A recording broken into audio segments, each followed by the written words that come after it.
Peace. I wanted to come by and talk a little bit about a wonderful young talent, Frank Martin. He is one of the best young lightweight fighters to me right now, and oddly enough, I don't really hear too much spoken about of him, aside from the little flare-ups of drama here and there, like the last one that he had with Shakur Stevenson a few months ago. You know, the Twitter rage, the tirade that Shakur tends to go on once in a blue when he needs some attention his way, I guess. He had been, supposedly offering Frank a contract to fight. Well, not supposedly. There was one presented, which Frank agreed to, according to him. But, once looking over the details of that, noticed that the money wasn't up to par with what he was expecting for this type of fight. And so, he asked for more money. And in doing that, Shakur proceeded to try and attempt to make a fool of him for whatever reason, which was silly and pointless. He went about on all the, media platforms that would have him, on a tirade about how Frank is ducking him, Frank's a pussy, Frank is, not about it, and all this, that, and types of the other. And Frank is like, listen, I wanted the fight, but I also want to be compensated. That's what we do. We got to make sure that we are compensated. But anyway,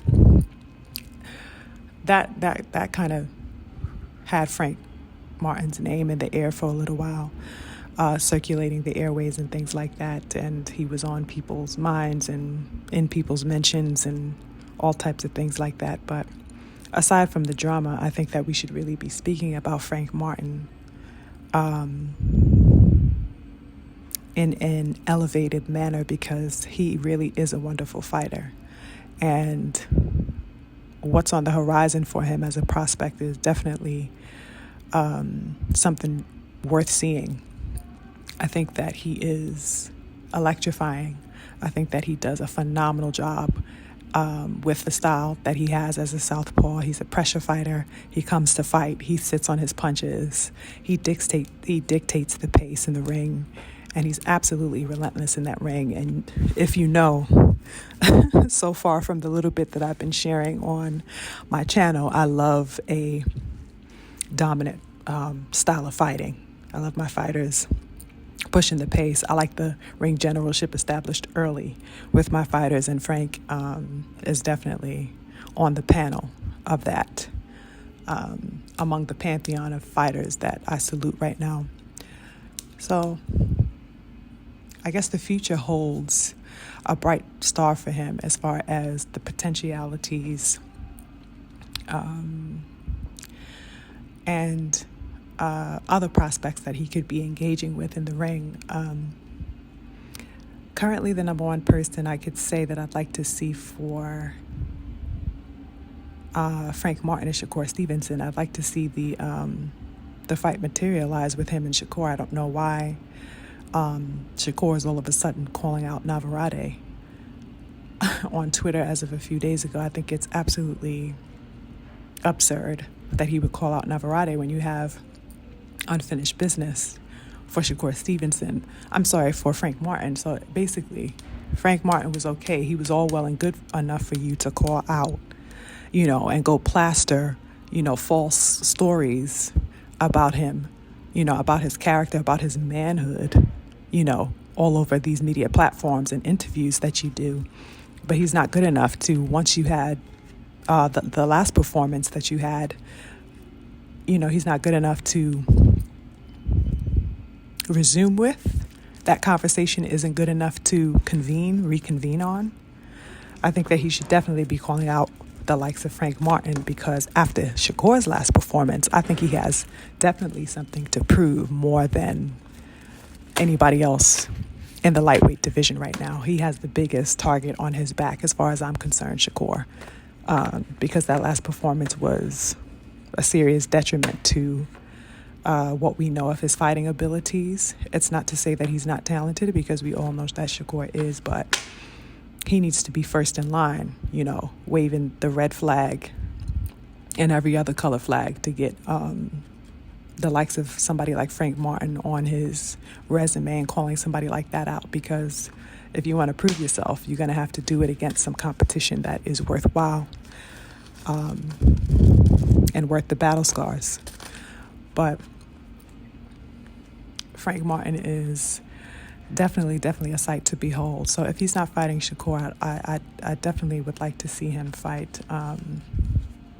He could fight Keyshawn Davis. That's probably number 2 who I'd like to see for Frank Martin, because they have some history as well. They were at, I forget what press conference that was, but they were backstage, and of course the infamous scene of them of really Frank Martin rolling up. He pulled right on up on Keyshawn mid-interview and is like, yo, what up? Like, I hear you doing all this talking. It's my first time seeing you. Like, what's up? I don't do the Twitter. I don't do the, back and forth keying. Like, I'm here. What's up with you? If you want to fight, we can get this cracking. And Keyshawn was kind of stunned by the abrupt, abrasive approach of Frank Martin. But I loved it. I loved that he pulled up on him and was like, what's up with you? I'm here. You want to get it cracking? Let's get it cracking. Why that didn't materialize, I don't know. Somehow, strangely enough, Shakur jumped in front of Keyshawn and seemed to have been like, oh, I'll fight you. But then he disappeared into the wind. And Keyshawn definitely disappeared into the wind, never to be seen again, never to be heard saying anything about Frank Martin again after that incident. But I would like to see him and Keyshawn. I think that's a very, very, very good fight. And I definitely see Keyshawn being protected from the likes of Frank Martin, because he is no joke. He's not a game. People want to kind of put him off to the side as far as the conversation goes, as if he's not a worthy opponent, and that could be the furthest.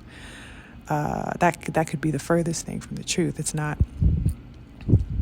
valid at all. He's not a household name as of yet. He is building his name. That is true, but the caliber of fighter that he is it stands to be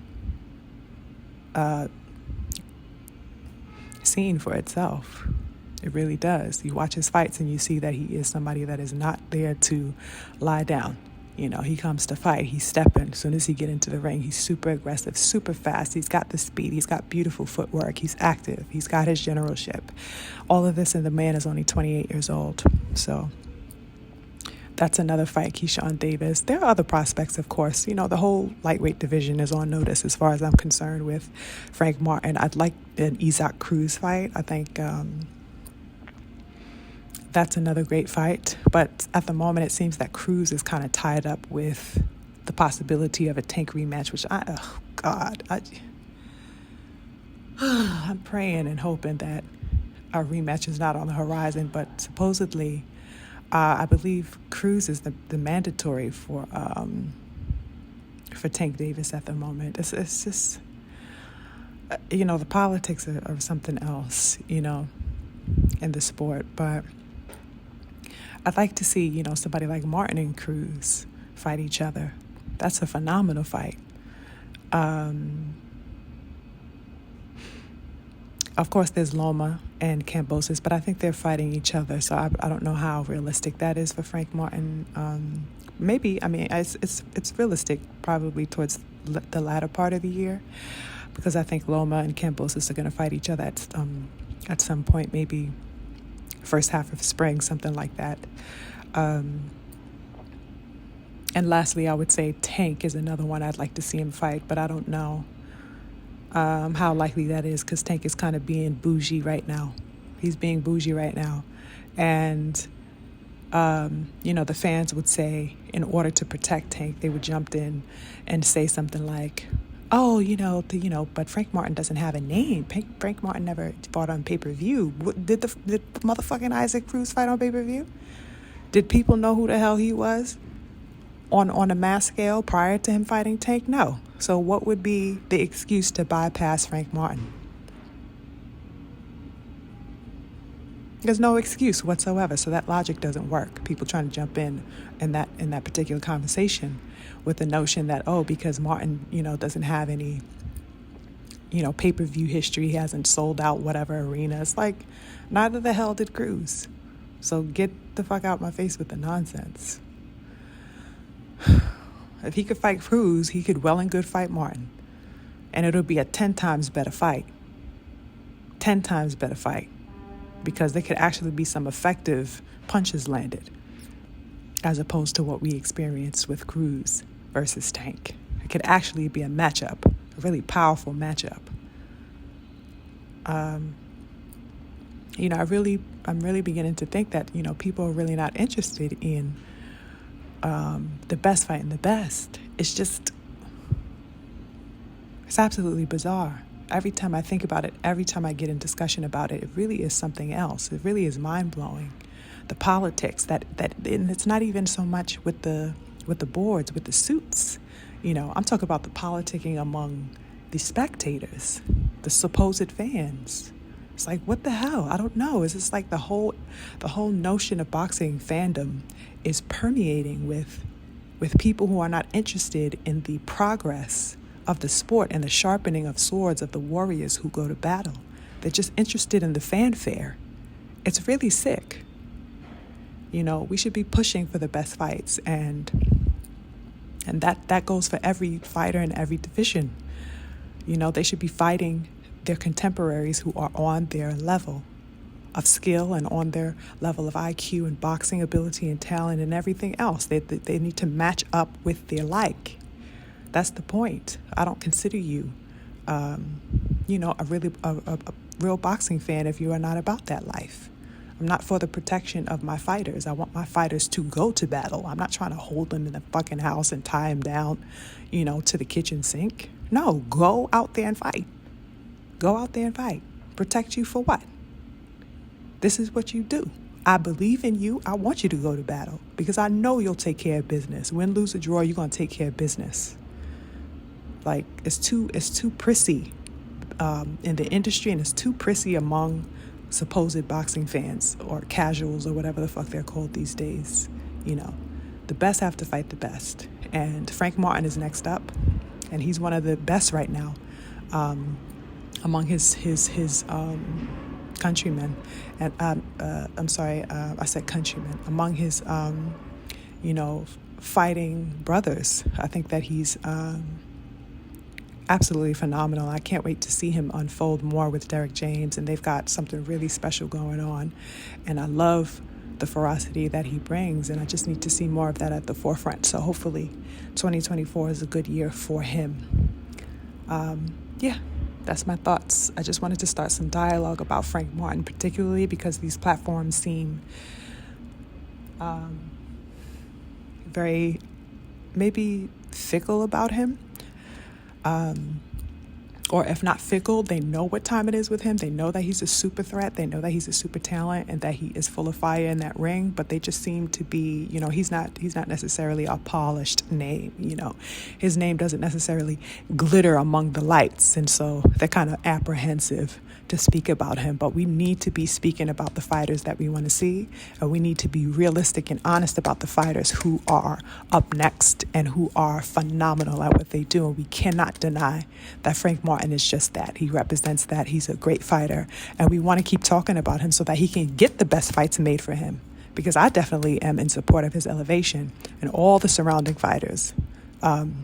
Elevation who are about that life and put in that work. We should be talking about them more. So shout out to Frank Martin. Shout out to the King Derek James. And hopefully 2024 proves to be spectacular for this young king. Peace.